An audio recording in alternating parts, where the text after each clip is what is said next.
With so many options, why choose Arizona State University? For me, the only online option was ASU because of the quality. Their faculty was really involved with their students and care about your personal journey. The dedication to my personal development from my professors, that's been extremely valuable to me. Earn your degree from the nation's most innovative university. Online. That's a degree better. Explore more than 350 plus undergraduate, graduate, and certificate programs at asuonline.asu.edu. Edit audio. Moving abroad or migration as wellness, it can be a pathway to wellness if done intentionally, meaning you have a really clear understanding of who you are, good, bad, and ugly. But more importantly, you understand the values, the characteristics, the environmental factors that you need to be nourished as a person. Hello, and welcome back to another episode of the Be Well Sis podcast. I am your host, Dr. Cassandre Dunbar. How has life been treating you? But more importantly, how have you been treating yourself? I have been well, and honestly, lately I've been sitting with a question that I hear myself asking myself more and more frequently, sometimes quietly, and sometimes with a little bit more urgency than before. And that question is, what would my life look like if I didn't live here anymore? Not as in fantasy or maybe not even as escapism per se, but as a serious question about wellness, safety, belonging, and the kind of future that we are trying to build. I've been thinking about leaving the US for a long time, and the closer that thought gets to action, the more complicated it becomes.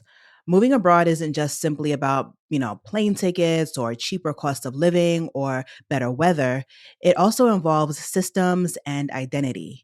And it makes me think more about what we're trying to leave and what we might unknowingly carry with us and what kind of responsibility comes with landing in some place new. Of course, we talk a lot about wellness, but what happens when the place you live actively works against your ability to feel safe, nourished, and whole? Can migration actually be a path to wellness or even liberation? And under what conditions? Today's conversation is about slowing this movement down and being really, really honest. I'm joined by Christine Job, who is the creator and host of Flourish in the Foreign, and she has spent years living abroad and documenting stories of migration with depth, history, and care. Together, we unpack the difference between moving abroad for relief versus migration as a liberatory practice. Why just go is often the least honest advice out there, and what it really takes to build a life that doesn't simply recreate the systems you're trying to escape. This episode isn't about convincing you to leave or to stay, but it's my hope that it helps you think more clearly about what it means to be well and what it truly means to choose a different life. As always, thank you so much for joining. I'm so glad you're here. Be well, sis. And let's hop into the conversation.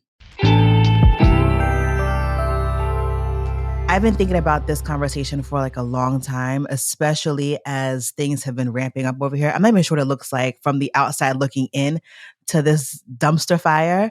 So yeah, I'm really excited to talk because I know for years since I first became aware of you, like people have been starting to leave like before, right? But now it's like, yeah. Yeah, I think there is definitely, we're in the midst of a migratory movement that got kicked off. I think it would be safe to say like post-COVID, and what that has been looking like around the world, here in Europe, and especially like Black American exits is something that I'm really fascinated with and something that I'm currently researching. So I'm always excited to talk about it because, as you know, in this content creator space, you have people who are really interested in subjects and they like to, make it like Cosmo pop. And then there's other people who are more sincere and have research. I'm not a doctor, you are, but like I like to think I bring more depth to the conversation. I'm not just like, yeah, everybody just moved to Mexico with $5. That's all you need to do. Like, right. no. Yeah, I've been thinking about leaving for a very long time. And now it's becoming more like it's not a thought. It's like, let's get into action. And what I do keep coming across is people who are just like, yeah, you just go. But like, what do you mean just go? Like, I don't want to go and like end up like homeless, God forbid, in poverty. Like, and I think about my kids too. Like, it'd be one thing if it was just me and my husband. Like, we make a mistake, we come back home, like, no big deal. But like taking little people and uprooting them is just terrifying. And I can't find people who like are true to this, you know what I mean? And not just talking, you know? Absolutely. The thing is that, I've been producing Flourish No Foreign now for 5.5 years. And when I first started it, it was like living abroad is a pathway to wellness.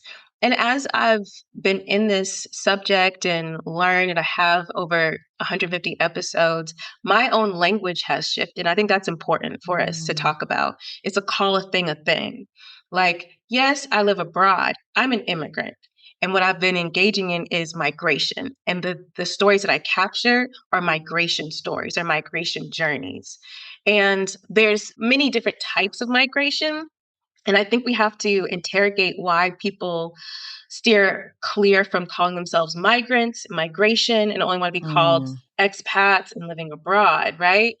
Because we need to call it a thing. Migration is inherently disruptive.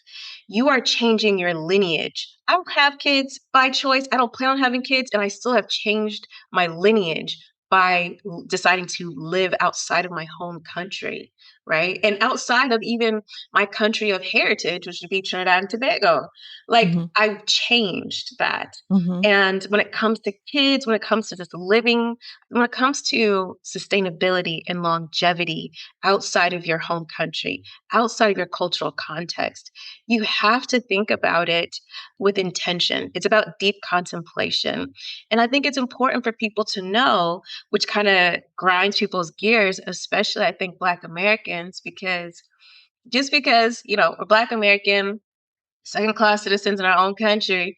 But the thing is, like, we've been steeped in American exceptionalism as well. So when I mm, tell people migration is not for everybody, like, not everybody's going to get to go. People are like, wait, what do you mean not everybody gets to go? I want to go. I want to do whatever I want. And I'm like, well, not everybody gets to go. And that's something that people have a hard time digesting. And the thing is that migration can be a pathway to wellness, I think, under certain circumstances. And now what I'm exploring this season and honestly for about maybe a year or so and into research is migration as a liberatory praxis, specifically for Black American women. And these kinds of thoughts and ideas encompass much more than just, I'm going to leave and that's it, and everything's gonna be fine. It's mhm, really thinking systemically about what's happening. I'm wanting to leave one system. Which system do I want to join?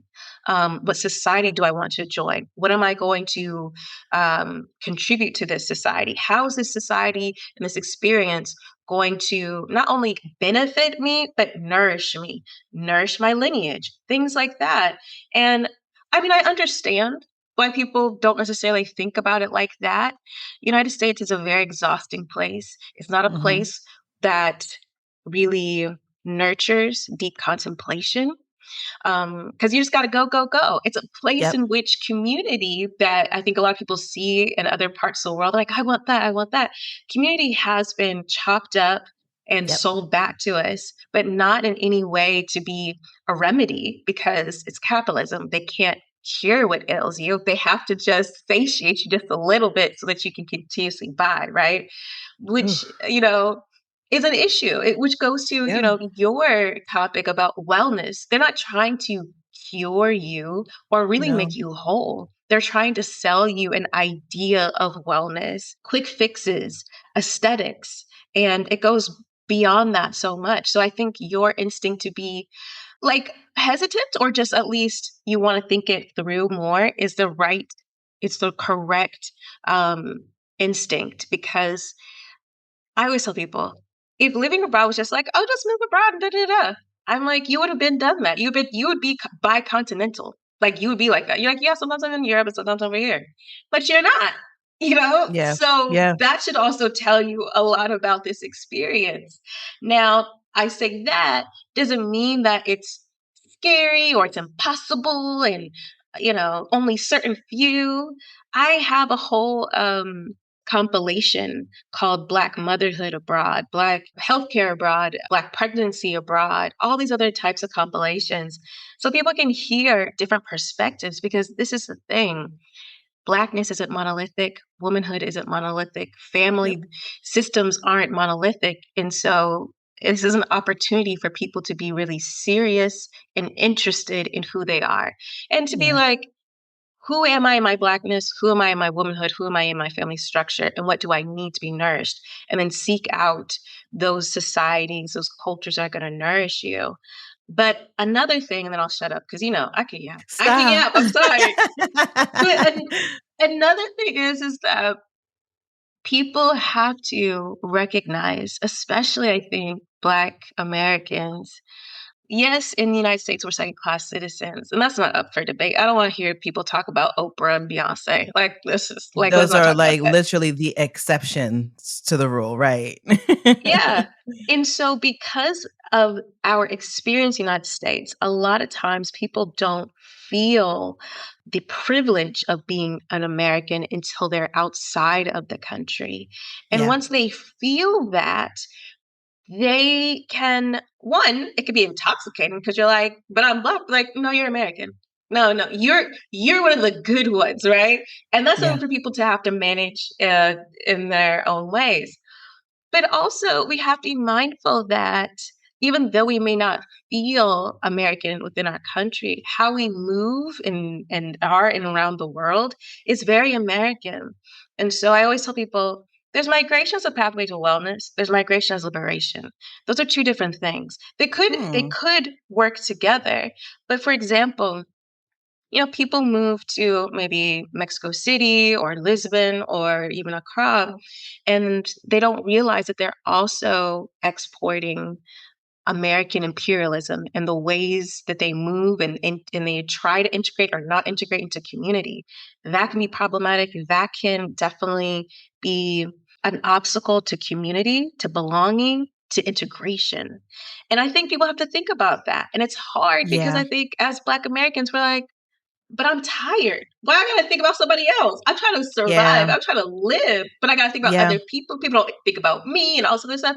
And I'm not saying that you have to. You're a grown up. You can do whatever you want to do. Okay. But migration as wellness and migration as liberation are two different things. They're two different experiences. And so if you say that you want to escape this oppressive system that you have endured, and then you go abroad and you recreate that same oppressive system, but this time you're on top, so everything is cool. It's just important for me that we're all honest, because quite frankly, who am I? My judgment doesn't matter. Live your life, I want us all be happy and free. At Arizona State University, we've made online education better, smarter, and more personalized so you can go further in your aspiring field. I decided to pursue medicine once I realized that ASU did have the online program for biological sciences. You're still required to learn the same curriculum. You're still being tested on the same content that anyone would be tested on in person. The comprehensiveness of the program prepared me so well for medical school. Explore over 350 plus programs at asuonline.asu.edu. At Arizona State University, we're bringing world-class education from our globally acclaimed faculty to you. Earn your degree from the nation's most innovative university. Online. That's a degree better. Learn more at asuonline.asu.edu. What you just described is something that I wish I remember this creator's name, but it's somebody on TikTok, and he moved away to Panama, and he mentioned that he's like, we have been ingrained in this system.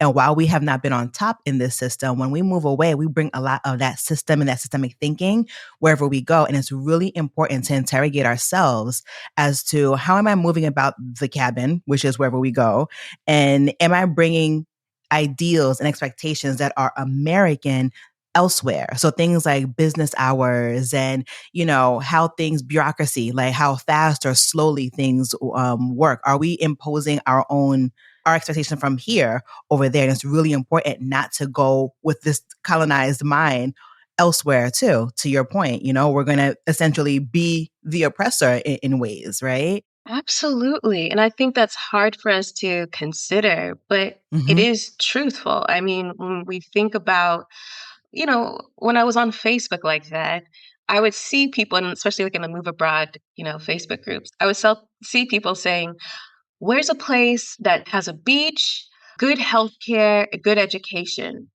and cheap? And you're like, what is that? What are you talking about? Right? Like a beach, good healthcare, good education, and cheap. That cheap is subjective. It's relative because I could say anywhere from, I don't know, maybe Iceland and Sweden. They got beaches. I don't know what your pockets look like, so it could be cheap to you. I don't know. To You said all sorts of Iceland. places, right? Like, and it's this idea that people are like, oh, I'm going to go somewhere that's super cheap, or it's going to be this tropical thing, or what have you, these kind of like romanticized escapist notions that I think they don't see that thinking to be insidious. And it is, right? They trying to participate in geo arbitrage as like the sole motivation for your move. Now, I'm not saying don't move somewhere that you can't afford, and living someplace that has a better cost of living is, you shouldn't do that. But I think that becomes a really tricky subject because what's cheap for you is not necessarily cheap for the local population. So if you move from New York City and have New York City rents, and you move to a place like Lisbon, and you're like, you have the foreigner tax, and they're like, also, you need to pay a whole year in advance because you don't have, like pay slips, Portuguese pay Mhm. slips. And you're like, oh, yeah, this is super cheap. I'm going to just throw that down there. You don't recognize that whole interaction is destabilizing the entire housing market, which if housing is destabilized, communities are destabilized. So I've been thinking about that, right? Because everything you said is absolutely. At the same time, how is the onus put on us? Because I don't know. And I'm not going to argue with, if you tell me the rent costs this much, I'm not going to argue with you. I don't know, right? I'm just a foreigner coming into your country. So I'm not going to try to bargain with you. So, like, how is the onus put on us versus on the people to do the right thing by their people too? You know what I mean? Because I get what you're saying. I mean, you're absolutely correct because it's difficult. One, not a lot of people will know when you move to a place, what's the average salary? When I first moved to Spain, I didn't know the average salary at the time was maybe 1,200 euros a month. So when I looked at apartments that were like 1,000, I was like, who are these How's that apartments working? for? Right. How's that working, right? So I understand, and that's the friction. There's not a clean way to handle this because I'll take Spain, for example, because this is where I've lived. I've lived here in Valencia. I lived in Barcelona. I've lived in Logroño in the northern part of Spain. And this is where this is like a systemic issue. It's an entire ecosystem that feeds into each other, Mhm. which is you have this influx of foreigners who are like, I need a place to live. And then you have these property owners who are like, yeah, I will sell to you or I will rent to you. And the thing is, at least here in Spain, what I have found is that a lot of these owners aren't necessarily foreign or owners. So there's not necessarily someone from abroad who's trying to rent their apartment and they don't care what the price is. They might be, local owners, and they also might be local owners who are owning in like a corporation, so they'll own an entire Mhm. building. They know what they're doing. They do Yeah. know what they're doing, right? They know that this is, if I rent at this price, no possible young Spaniard or maybe young Spanish family can afford Yeah. this, right? Yeah. Especially here in Valencia, we've seen a boom. And what is interesting about that is I rarely see pushback on the owners, the property renters, and things like that.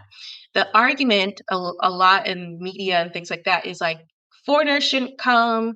Why would you pay this? And I'm kind of Mhm. like, well, you could discriminate against me. You know what I mean? Like, Mhm. you could discriminate against me. And I'm sure I have been discriminated against because a lot with renting has to do with WhatsApp. And they might be like, oh, negra, no. But then they find out you're Mhm. American. So like, oh, yeah, you can come on. Let's go. Mhm. So you could discriminate against me. You could be like, no foreigners, or this is the price, whatever, but you don't. And I think this is what I find really interesting about migration. Migration, it affects all of these other areas of life, of economy. It's not in a silo. So when people talk about immigration being, you're coming in and we hate you, it's so many other levels, right? You have a class of, whether it be in Lisbon or here in Valencia or Barcelona, of local owners who are like, the price I'm going to set is not for the locals, and I know that. Mm. And Yeah. but they feel like, well, I should be able to strike when the iron's hot and make this money. Yeah. When it comes to migration, especially like Black migration.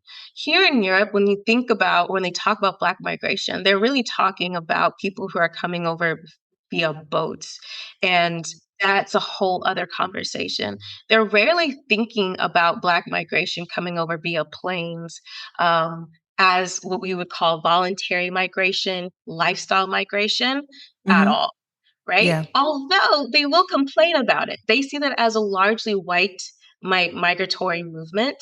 And with that type of movement, it's very much, as Lisa, as what I've seen, and now we're seeing like Portugal and even Spain trying to softly put the brakes on things. Their kind of stance is, well, if you don't work here, it's fine. Just bring in the money. And that becomes problematic too, because everything is systemic. So it's like, Yeah. okay, bring in the money, but where is this money going? Is it being recirculated throughout the entire community? Is it going towards efforts to prevent displacement of local population? Is it going towards onboarding for foreigners so that they learn the language, know culture, things like that? And we're not seeing that. So it's so many different things. I think it's important for people to have that natural instinct to be like, look, I'm a guest and I want to settle and I want to follow the rules. I want to be in a, productive member of society. How do I go about it? But it's way more complex than that. It's so many other actors within the system. Yeah. So with all of the influx coming into, I know for Spain, I saw, I don't know if it's propaganda or what, over the summertime where a lot of the Spaniards were just like, don't come here. And that there was a decline in tourism for at least from the US to Spain. I don't know if this is true again, but what has been your experience being that for the past 5 years has been such an influx of people from the US moving to, Spain and Portugal and things like that? Have you seen there's been a difference in how the locals engage with you, knowing that you are an American woman? Yeah, I will say something that could be a little bit controversial, but that's okay. I like to tussle. So I've lived in Spain now for 8.5 years. And I think it was in Barcelona and even here in Valencia.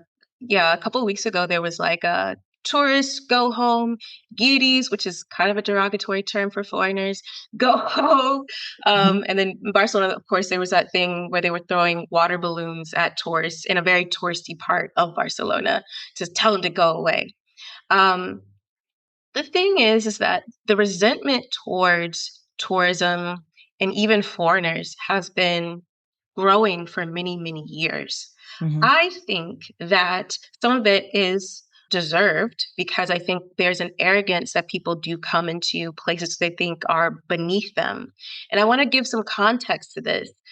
It's not just Americans, and I wouldn't even say it's really Americans that they're frustrated with. I would say I really think that this is an inter-European struggle and fight and tension because in Northern Europe, they're making more money, right? And you're within the European Union, so they have a freedom of movement that cannot be stopped like that, right? Mhm.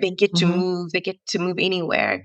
There is still a lot of stereotypes and discrimination about Southern Europeans, specifically maybe Spain, about Spanish people taking siestas and all these other kind of derogatory things. And so people think Spain is just a party. Like in Mhm. Northern Europe, they're just like, oh, Spain's just a party. We could go and do whatever we want. Specifically, I'll say about, things that I've seen here in Valencia, which is I've seen Dutch people, and if anyone knows about the Netherlands, they have this huge bike culture. If you've been to the Netherlands, they are very strict about that bike culture. Don't be biking if you don't really know how to bike. Don't be in the bike lanes. They're very, very strict. They will come here to Spain, specifically here in Valencia. I've seen with my eyes. I've spoken about it with my friends who are Spanish and other foreigners.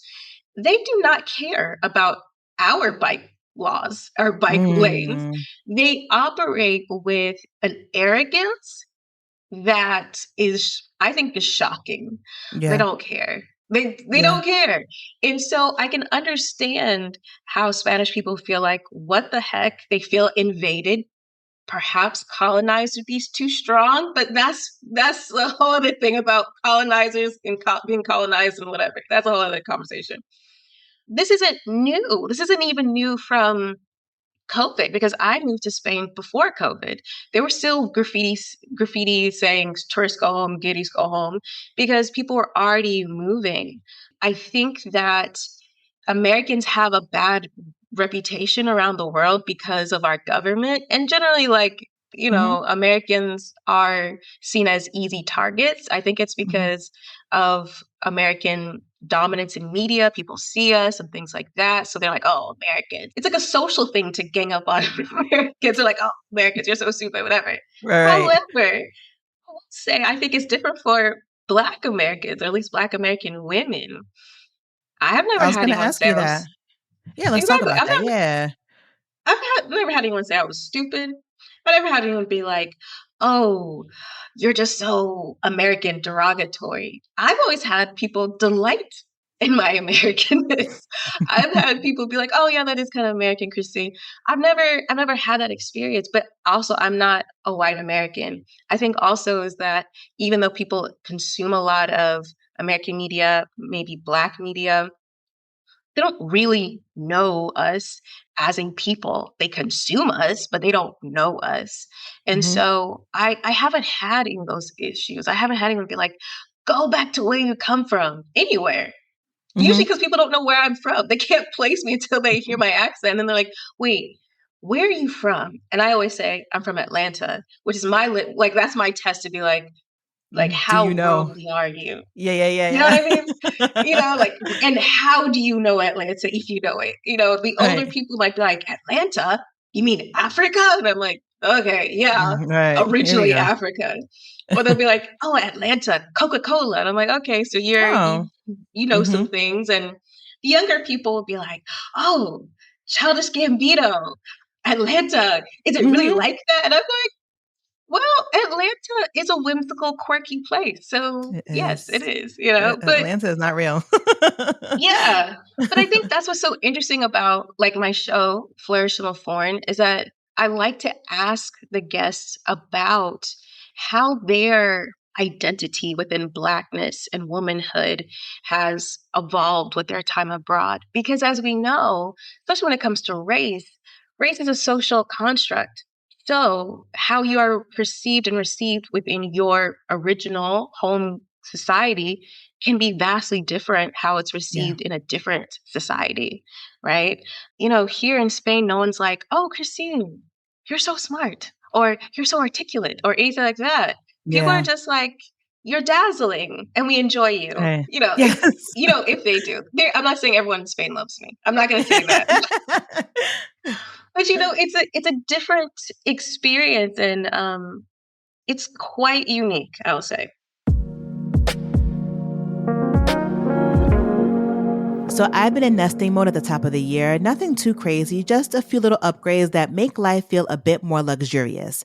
And honestly, one of the easiest wins has been swapping out my old towels for Cozy Earth's Luxe bath towels. These things are ridiculously soft. There is nothing like hopping out of the shower and then wrapping yourself up in a nice plush cloud. They use this blend of cotton and bamboo viscose with zero twist technology, which basically means they're super absorbent without feeling heavy. They dry you off fast, and the added bonus is that they look really cute hanging up in the bathroom. Plus, there's no pressure with Cozy Earth. They give you a 10-year warranty, so you can try them out and see if they give you that same, this is nice moment that I get every time I step out of the shower. Start the new year off right and give your home the luxury it deserves and make home the best part of life. Head to cozyearth.com and use my code BeWellSis for up to 20% off. And if you get a post-purchase survey, be sure to mention you heard about Cozy Earth right here. Refresh your routines with comfort that makes every day feel like a new year with Cozy Earth. You said you've been there for 8 years now? Yeah. So what prompted the move from Atlanta to Spain? I always wanted to live abroad. I come from a family of Black mobility. So my grandmother moved from Trinidad to the United States to be a domestic in 1969. Without her movement, I literally wouldn't exist. My family Yep. wouldn't look like how it looks. Yep. And that's on my father's side. On my mother's side, she's Black American, and I always call her side of the family a small nomadic tribe of women who had no problem with like getting up and going, whether it be for economic reasons or the wind was blowing or what have you. They were like, let's go. And so that's how I was raised. And I was always very curious about the world. And I traveled, and I just knew that I wanted to. I knew I wanted to move abroad. For me, it was for at least 2 years since I was 17. That was my 17 birthday wish, which I don't know why. It was a very random thing that happened. And I just was sitting there at my cake and I was like, I'm going to live abroad for 2 years. I didn't tell anyone, and that's what I wanted. And so something I carried. I studied abroad here in Valencia, however many years ago. That would be like 18, 19 years ago. And that's like a full circle experience. But I'll have to tell you, when I studied abroad here, it was something I was super excited about. I really begged and pleaded and, had to make it work. And I didn't have the best experience. I was the Oh. only Black person in my entire cohort coming from the University of Georgia. And, I wasn't like a rich kid. So I was like, I'm having a completely different experience than like all y'all. And even though it wasn't what I had imagined, I think I probably imagined something more in the universe of Emily in Paris. It wasn't that. It wasn't that. But I knew that, and I was like, and I still want to do it. Like, I was like, okay, I understand what this is, and I still want to do it. And so I just carried that with me. When I finished university, when I went to law school in Miami, I knew I wanted to do it. When I graduated from law school, I joined a startup. And that was really pivotal for me because everyone was like, you're not going to study for the bar. You're crazy. And I was like, no, I don't want to be a lawyer. I want to do something else. And I joined a startup. That startup took me to Namibia and South Africa on a business trade mission, maybe a month after I graduated from law school. And during that trip, I met the then U.S. ambassador to Namibia, who was at the time a Black woman. And at that time, I graduated from law school, so I knew intellectually a Black woman could be the U.S. ambassador to Namibia. I've never met a U.S. ambassador. And when she greeted us at her compound, I was like, I want whatever's going on here, like I need that. this whole international life, like I need to be around this. And so that also kind of just pushed me. And then in 2014, I walked the Camino de Santiago on a whim, and I am not an impulsive person. I had applied for a job at a startup in Malaysia, in Kuala Lumpur. I had gotten it. We were in the process of getting my visa for that move, and then it fell through.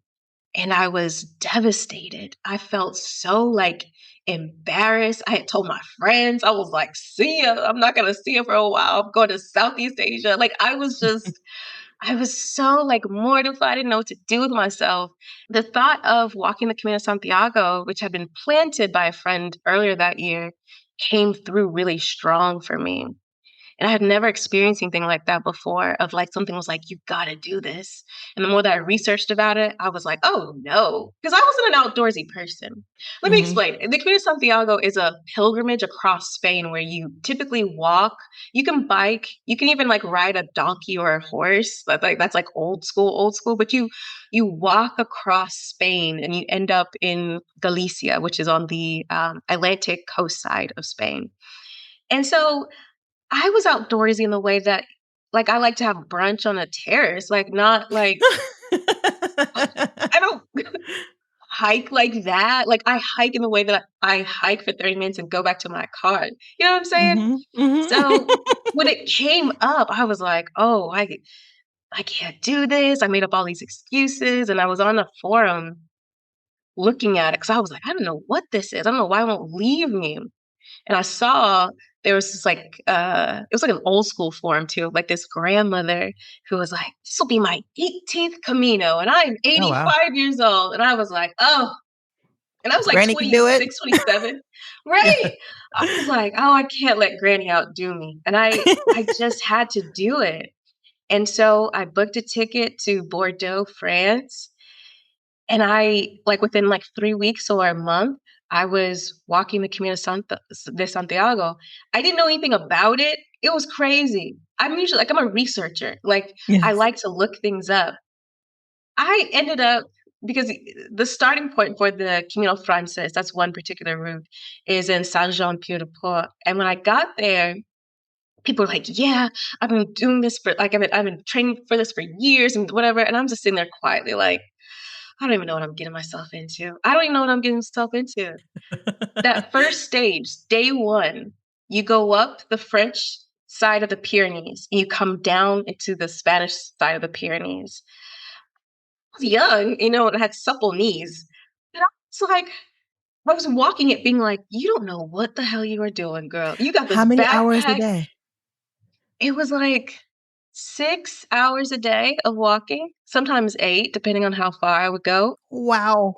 I was walking down the Spanish side crying. And I'm not a crier, especially in public. Like, Yeah. I'll toughen it Right, up. right. Right. Tears flowing freely as, like, these Germans are just striding past me, and I'm just like, I get to the albergue. Albergue is like a hostel for the pilgrims of the walk, and the people there didn't even bat an eye because I was like crying. They were just like, they were I think they're used to it. They were like, "Yeah, okay, Mhm. here's your stuff, and there's your locker, and whatever." I thought I was going to quit. I was like, I Yeah. just made this whole thing. I was supposed to go to Kuala Lumpur. That fell through. Then I'm gonna walk the Camino. Now I'm like, I gotta get the hell out of here. Yeah. I was like devastated. I put myself in my bunk. I isolate myself. I'm like, and people are like, "Don't you want a sandwich?" I was like, "I don't care." I was like, I was a wreck. I have a beer, which I never drink. I had a beer. I had another. I had a sandwich. And I realized then I was like, maybe I just needed carbs. So I feel much better now. I Much was better. hypoglycemic, right? I'm like, okay. I walk around the little village. There's a church. And I always tell people this story because I think it changed everything. It changed my life.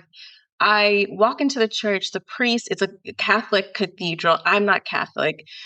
The priest greets me and I was like, "Oh, this is so nice." And he's like, "Where are you from?" And I'm like, "I'm from the United States." He's like, "Oh, come sit here." And he seats me in the front pew. And I thought, oh, in Catholic church, they seat people by nationality. I don't know. I had no idea. He starts the mass. I've never been to mass before. So I'm like, oh, they're standing and sitting and all this. I'm looking Mhm. around to like know when to do the things. Then he starts to call on people on my same row to come and read something off his tablet. And I Oh. thought, that's so cool. So someone comes and speaks in like Japanese and someone else speaks in French. I thought this is so interesting. This is like so nice and welcoming. And then he goes, and now our friend Christine from the United States was shocked. I was like, Not me. so I'm like looking up and everyone's looking at me and I'm like, and so like I like kind of like curtsy bow because I don't know. And I was like, I don't know what to do. I've never been to Catholic church. I take the tablet, I'm reading the benediction or something, and like I get to the end and he like has to scroll up for me and I'm like, oh, I don't know. And then I finish and I like give him the Mhm. tablet. He's like, sit down. As you're And bowing. it was hilarious and weird and funny and embarrassing. And for me, I was like, oh, I wonder what will happen tomorrow. And I feel like that has been my journey in this stage of life, is to have some amusement and to be curious and to at least give it another day. And that's how I ended up going from the French Pyrenees all the way to the Atlantic coast of Spain. I went to not only to Santiago, but I ended up going to the coast, which is Finisterre, 3 more days of walking. And it was life changing. It was life affirming. After that, I knew I could do anything. And then I was like, I'm going to move to Spain, and that's just what it's going to be. And then 3 years later, I moved to Spain. Wow. So at the beginning of the conversation, you mentioned that there is a difference between, moving abroad for wellness versus for liberation. So what are the differences there? Yeah, migration as wellness. I'll first talk about a concept that has been really intriguing to me. I think it's important to kind of like use this as a foundation, which is Black girl soft life. I think everyone's heard of it. I think everybody loves it. Maybe some people don't like it, but this is the thing with Black girl soft life. I think of it as a universe where there is images and videos of Black women frolicking in lavender fields, resting, getting a latte, getting their nails done with a Birkin on the crook of their arm, like whatever it is. And I like that. I like it can be whatever you believe to be softness. However, at that level, it's an aesthetic. It's not embodiment. And I firmly believe for Black women, our wellness has to be more than aesthetic. Like, it's not going to come to us in that kind of osmosis way because I have a cute like yoga set, I'm going to be well. Like it's not, but I love the cute yoga set. Keep on wearing them. But ours is an embodiment. And that embodiment is about creating the space in our life and making the decisions, whether they be hard decisions, in order to have a soft life, right? That's really important for us to know. And some of those hard decisions are talks that we have to have with ourselves, with others, in order to create that soft life. And I start there because migration as wellness is not, I moved to Spain, I moved to Thailand, and as I hit the tarmac, wellness befalls me. It's, it's not. The people of Thailand haven't been waiting for you. Right, right. The way that you're here, It is something that is active. It is something that we must cultivate. And so migration as wellness is you deciding to, I think, do an inventory of your life, understanding what is working for you, what is not working for you in all the major categories, whether that be financial wellness, professional, mental, emotional, spiritual wellness, right? And understand what's working for you, what's not working for you. Both of those lists, from the things that are working for you, what is working for you, how much of those things are working for you are due to your external environment, and how much of those things are due to your internal environment. Because that's cool, right? It's important to know this is what's working for me externally. So if you want to go abroad, the place I need to go abroad needs to have very similar characteristics. Yeah. When I go abroad, I know I'm bringing this internally. So that's something that can fortify me. On the other hand, the things that are not working for you, again, internal, external. External things, these have to be no-goes. You can't sacrifice this and go somewhere else that has these things, whether that be lack of public transportation or whatever it is, right? But also internal. That's our baggage. That's us. Those are the things that we're like, but maybe it's somebody else. It's like, no, girl, that's you. And everywhere you go around the world, you bring you. And sometimes people push back on this with me. They're like, but I went abroad and I felt different and whatever. And it's like, yeah, you might feel different, but you're still you. You might be in a culture that enjoys or your internal baggage plays well with, perhaps. But what I actually have found is that moving abroad doesn't lessen or even ease some of the things that we have been carrying. If anything, it brings them up to the surface. And because you're outside your cultural context, you don't really have a lot of things that you would utilize to mask, to hide, to abandon yourself, right? Because you don't have that, right? Yep. You may not be interacted with in a way that would hide those things. Like there's some cultures that are very blunt. And they'll be like, what is that on your face? Or what is that? What's going on here? Right? So moving abroad isn't going to fix you. Like it will maybe bring a lot of stuff up to the surface. And so moving abroad or migration as wellness, it can be a pathway to wellness if done intentionally, meaning you have a really clear understanding of who you are, good, bad, and ugly. But more importantly, you understand the values, the characteristics, the environmental factors that you need to be nourished as a person. And you're not ashamed of it, right? You're not trying to be your highest and best, which is why I tell people, I'm like, when you have this type of talk with yourself, this type of analysis, don't come at it as like your highest and best self. Come at it as like your most delicious version of yourself, right? Meaning, my highest and best self, I'm like meditating like an hour a day. I'm not grumbling underneath my breath when people walk in front of me on the sidewalk. I'm like peace and love to everybody. I'm not like, look, I will give you the shoulder, I'll give you this elbow. What's up? I'm much, I'm calm, I'm zen, I'm loving, whatever. No, right? Like if I come from that point of view, that's a gap. Like, and that's me being honest. There's a gap right there. When I think about myself in my most delicious state, the part where I feel so not only good, but I feel like I am giving off goodness, like from an abundant space. That's me, putting on dinner parties, enjoying my friends. I'm the person that goes around the event pouring just a little bit more in everyone's glass and being like, you guys should talk and you should talk about this. That's me, right? So that means like I need to be in an environment that is social and lively and open to that. I need to be in a community like that. So migration as a pathway to wellness requires you to know yourself so you can identify a place that's going to nurture that most out of you, as opposed to migration as liberation.